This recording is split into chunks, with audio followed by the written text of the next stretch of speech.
Hello guys, this is Dr. Chaya presenting chapter number 2 Microorganisms, Friends and Foe.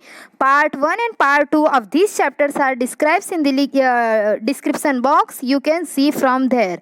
Now we are coming on to the exercise solution. First question is our filling the blanks. First question in this, the microorganisms can be seen with the help of microorganisms जो हैं उन्हें हम किसकी मदद के द्वारा देख सकते हैं। तो जैसे हमने चैप्टर की स्टार्टिंग में ही देखा था कि माइक्रोऑर्गेनिजम्स को हम माइक्रोस्कोप की मदद से देख सकते हैं, क्योंकि वो बहुत ही छोटे होते हैं, इसलिए उन्हें आंखों के द्वारा देखा नहीं जा सकता, पर हम उन्हें माइक्रोस्कोप की मदद से देख सकते हैं। Now second question is blue green algae fix blank directly from air to enhance the fertility of soil.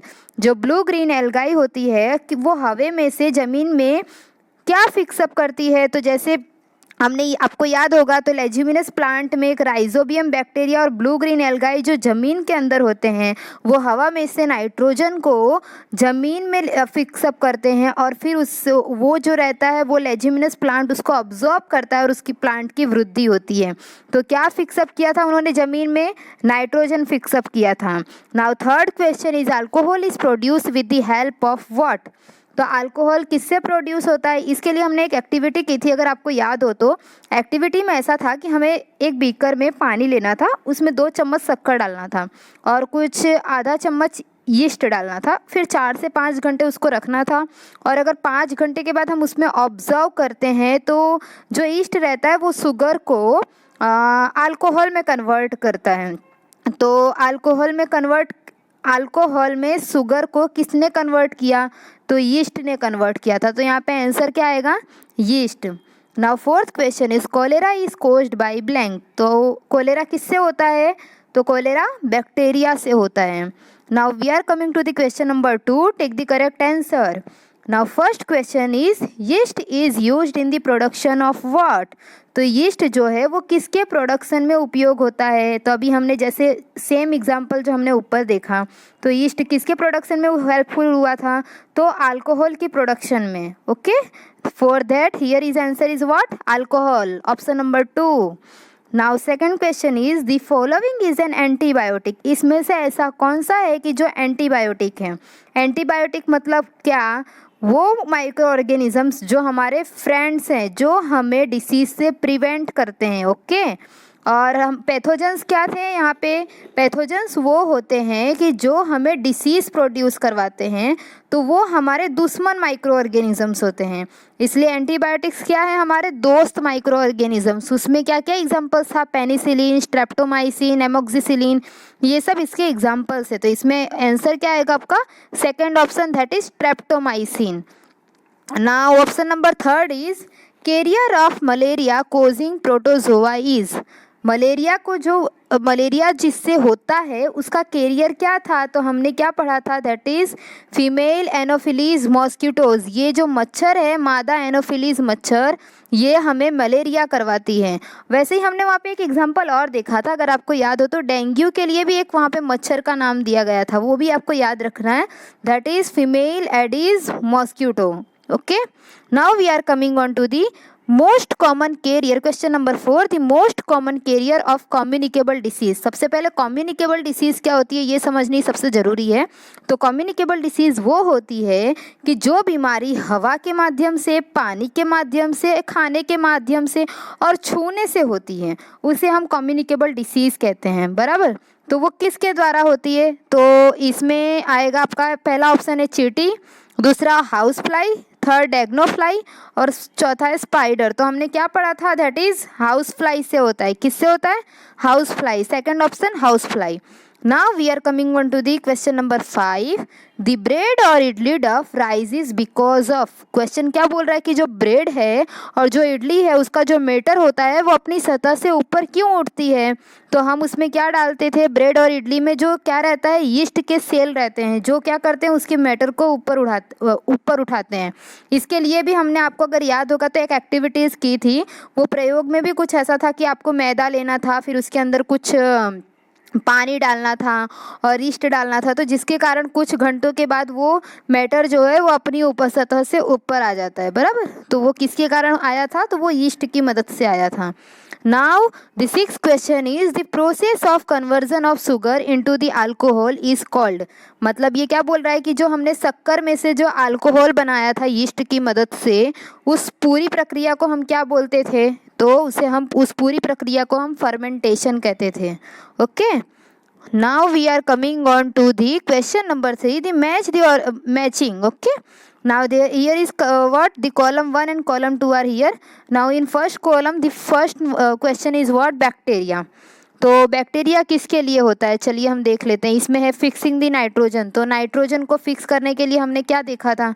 तो राइजोबियम था और एक ब्लू ग्रीन एल्गाई था। ओके, तो ये ऑप्शन नहीं आएगा। सेकंड ही what is the setting of curd. तो सेटिंग ऑफ कर्ड किससे होता है? तो आपको याद हो तो सेटिंग ऑफ कर्ड मतलब दही में ऐसा कौन सा बैक्टीरिया पाया जाता है कि जो दही बनाता है? तो उसमें कौन सा था? लैक्टोबैसिलस था। Okay, now third is what? Baking of bread. तो ब्रेड किससे बनता है? ब्रेड, और अभी हमने देखा ना ब्रेड और इडली का डफ जो है वो अपने मेटर से ऊपर आ जाता है, तो वो होता है by the use of yeast.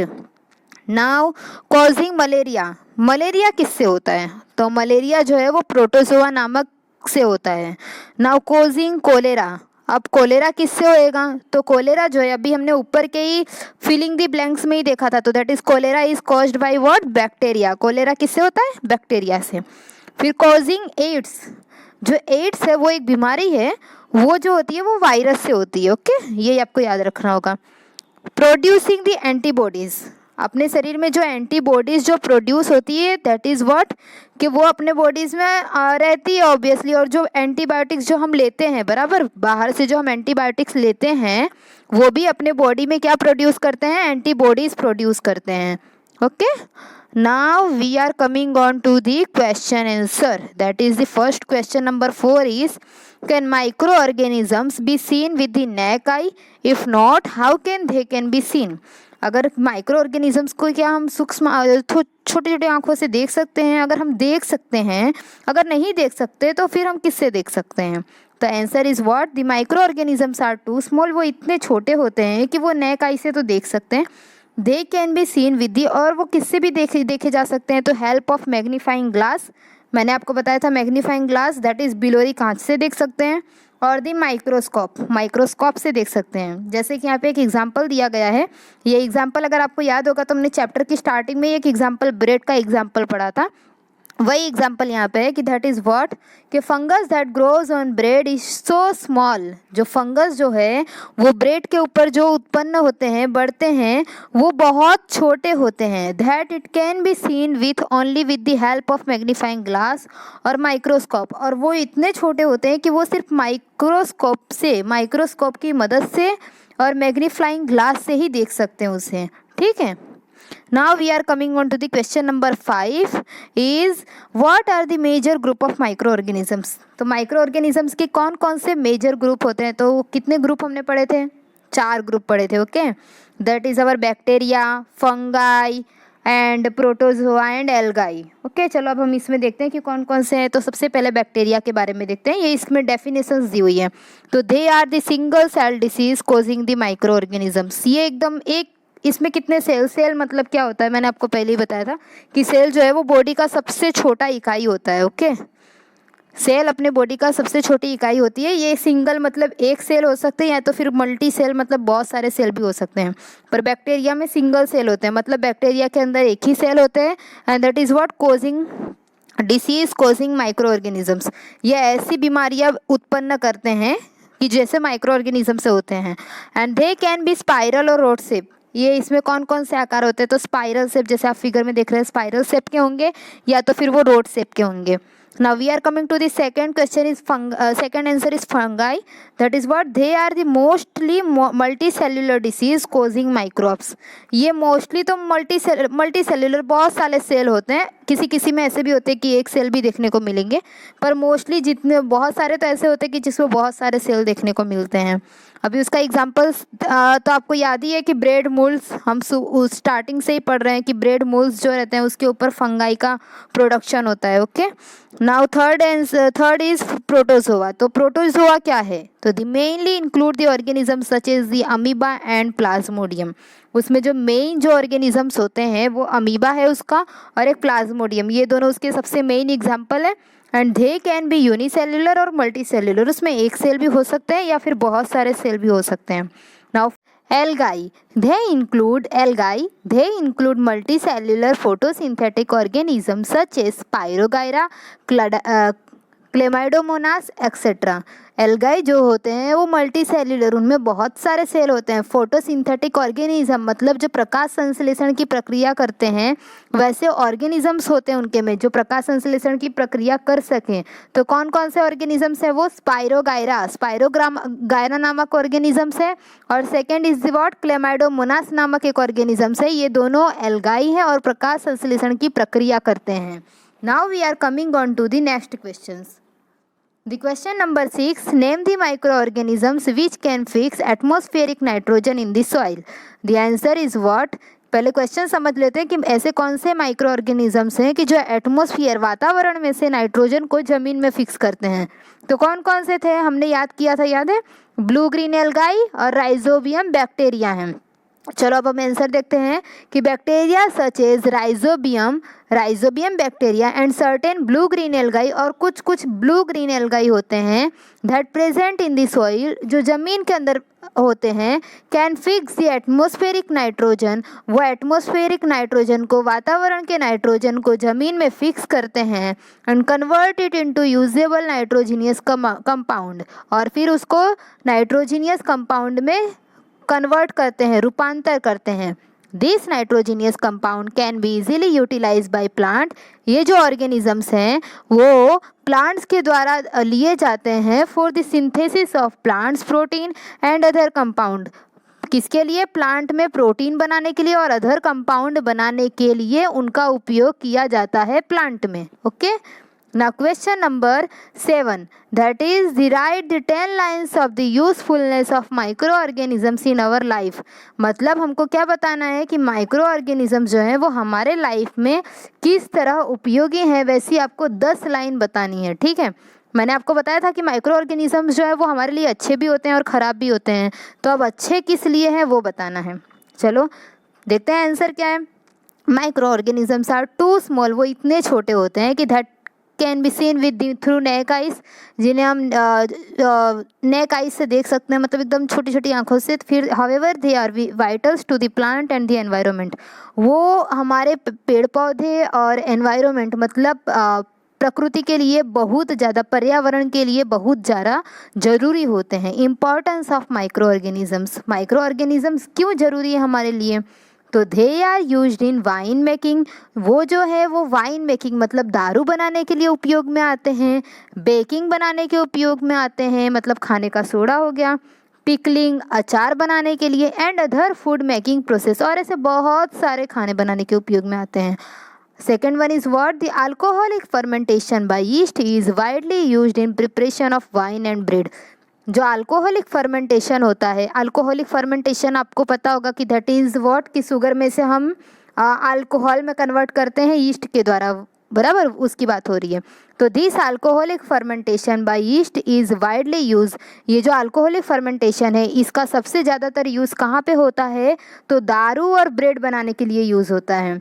Bacterium lactobacillus, lactobacillus नाम का जो बैक्टीरिया है that promotes the formation of curd, वो क्या करता है? तो वो दही बनाने के लिए उपयोग में आता है। Now third one is what? The microbes are used to reduce the pollution.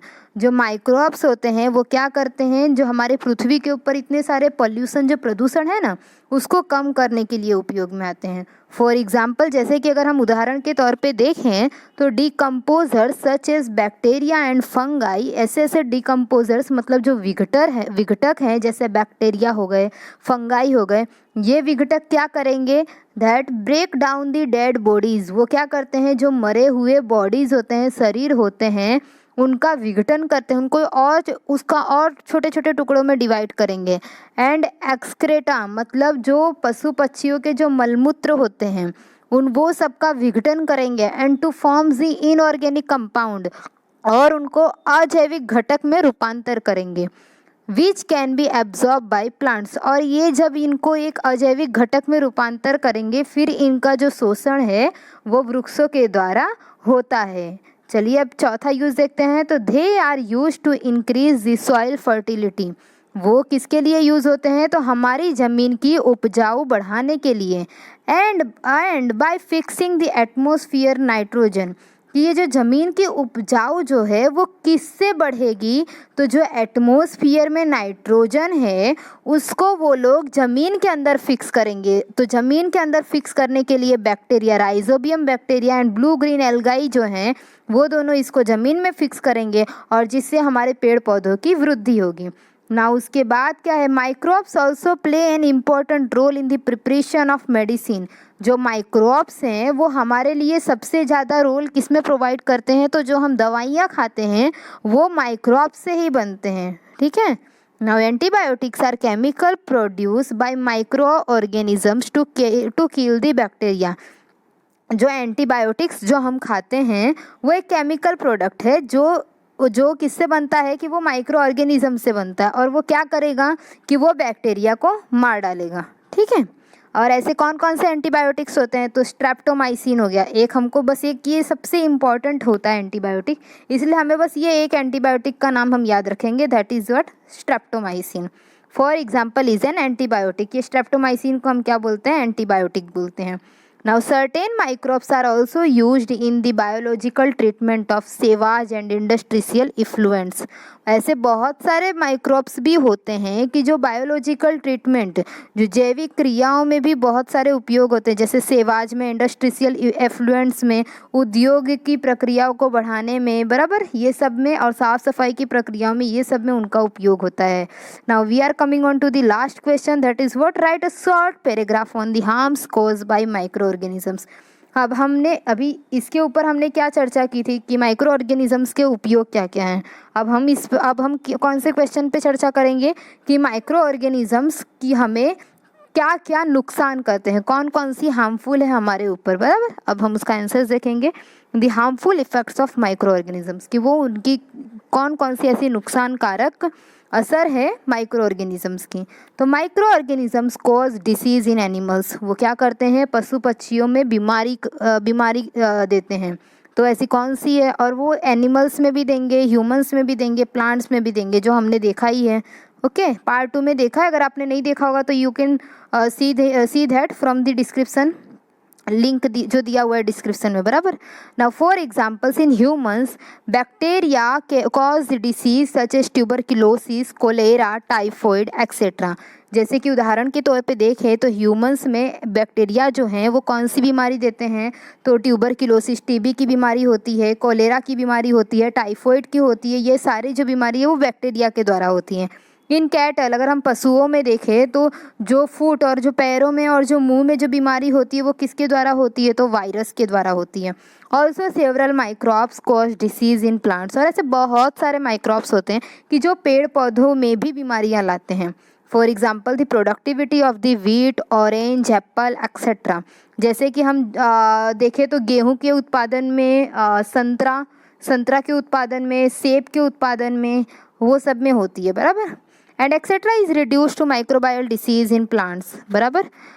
The certain microbes are entering into our body, ऐसे बहुत सारे माइक्रोब्स होते हैं कि जो हमारे शरीर के अंदर घुसते हैं। प्रोड्यूस ए टॉक्सिक सब्सटेंस, जो हमारे लिए बहुत खतरनाक होते हैं। This leads to food poisoning, जो हमारे लिए आहार, फूड पॉइजनिंग मतलब हमारे खाने को जो जहर बनाता है। Okay, the some micro organism such as fungus spoil our food, ऐसे कुछ ऐसे माइक्रो ऑर्गेनिजम्स होते हैं, जैसे अगर हम बात करें फंगस की तो वो हमारे खाने को ख़राब करता है। इसका एक एग्जांपल, जैसे ब्रेड को वो ख़राब करता है, bread moulds. Okay, now for examples, अभी यहाँ पे वही एग्जांपल्स दिया है कि that bread when left unused under moist condition gate spoiled bye fungus. अगर हम उसको किसी भिनास वाली जगह पे रख दे कुछ दिनों के लिए और उसका उपयोग में ना लें तो फिर वो क्या होती है कि वो फंगस के द्वारा ख़राब हो जाती है। उसके ऊपर कुछ ग्रेइश वाइट कलर के पेचिस आ जाते हैं। Okay, that produce a white cotton like growth on bread, जैसे मैंने अभी बताया कि वो क्या उत्पन्न करते हैं कि सफ़ेद कलर के कॉटन लाइक ग्रोथ जो है उसमें फंगस के ग्रोथ होते हैं ब्रेड के ऊपर। Okay, Now the question at last, question number 9. What are antibiotics? What precautions must be taken while taking antibiotics? Question number 9, antibiotics क्या होते हैं और हमें कौन कौन सी सावधानियां बरतनी चाहिए जब हम एंटीबायोटिक्स नाम की कोई भी दवा लेते हैं तो। Now answer is antibiotics are medicine. Antibiotics एक दवा है that produce by certain micro organisms, जो कुछ माइक्रो ऑर्गेनिज्म में से उत्पन्न होते हैं, to kill the other disease causing micro organisms. वो ऐसे डिसीज़ को, ऐसी बीमारी को मारते हैं कि जो माइक्रो ऑर्गेनिज्म में से बनते हैं। These medicines are commonly obtained from bacteria and fungi. ये जो दवाएं होती हैं वो किस में से मिलती हैं, तो बैक्टीरिया और फंगाई में से मिलती हैं। तो ऐसी कौन कौन सी दवाइयां हैं, तो streptomycin, tetracycline, penicillin etcetera are the common antibiotics. ये 3 नाम याद करने की जरूरत नहीं है, पर एक स्ट्रेप्टोमाइसिन आपको याद करना होगा और एक पेनिसिलिन याद करना होगा। Now precautions to be taken while using the antibiotics. अब हमें कौन कौन सी सावधानियां बरतनी चाहिए वो देखते हैं। तो first is antibiotics should be taken under the supervision of a well qualified doctors. Antibiotics हमें तब लेना चाहिए कि जब कोई भी वेल क्वालिफाइड कोई डॉक्टर्स ने उसे सलाह दी हो। Now question answer number 2, course of antibiotics should be completed as per the prescription given by doctor. जो एंटीबायोटिक्स के जितने दिनों तक के लिए लेना होगा उतने दिन का हमें कोर्स पूरा कंप्लीट करना चाहिए, पूरा करना चाहिए। Now third is antibiotics should be taken in the right amount and at the right time. उसे हमें सही प्रमाण में लेना चाहिए और सही समय पर लेना चाहिए। और रॉन्ग डोज ऑफ एंटीबायोटिक्स, अगर हम गलत प्रमाण में लेते हैं एंटीबायोटिक्स तो that makes the drug ineffective, जिसके कारण जो ड्रग्स रहती है, जो दवा रहती है, वो बिन असरकारक के रूप में प्रभावित होती है। Also excessive consumption of drugs, और अगर हम ज़्यादा प्रमाण में भी ले लेते हैं तो दैट में kill the useful bacteria present in our body. अगर हम ड्रग्स को, दवा को ज़्यादा प्रमाण में ले लेते हैं तो वो हमारे शरीर में रहे हुए जो बैक्टीरिया हैं उन्हें भी मार देती हैं।